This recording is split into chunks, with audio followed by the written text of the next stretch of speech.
the representative of Pakistan has asked for the floor to make a further statement. I give them the floor. Thank you, Mr. President.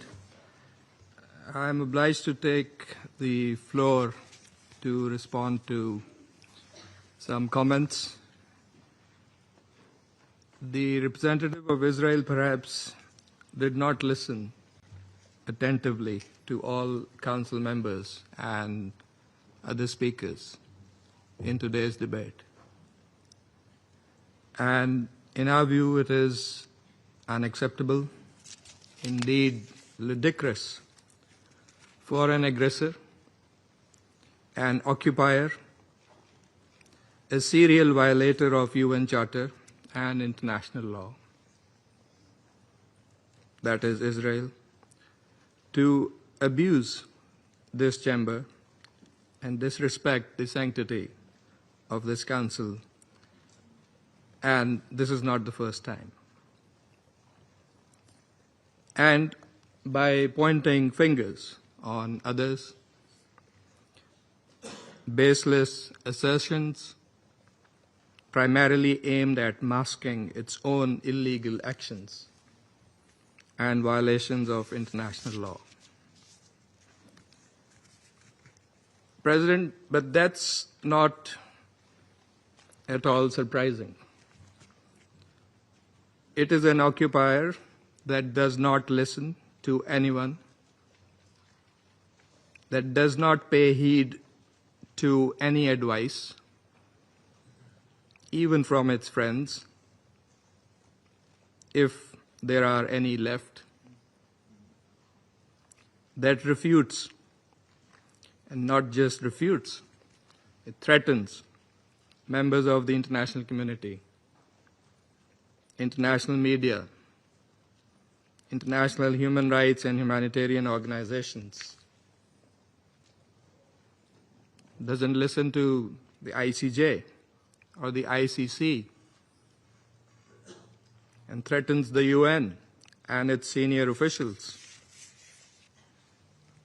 And it does that with impunity, shielded by its apologists who time and again acquiesce in its illegal actions and defiance of the international community.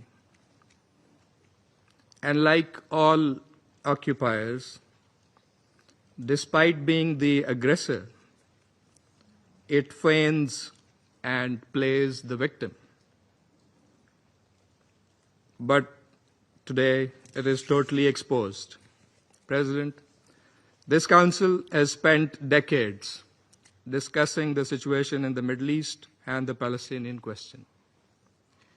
Meeting after meeting, we devote hours to this agenda. It is not because of anyone else.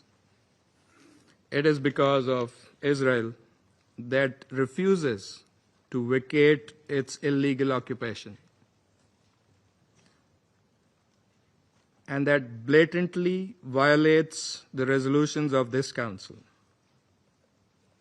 It's because of that we have these discussions.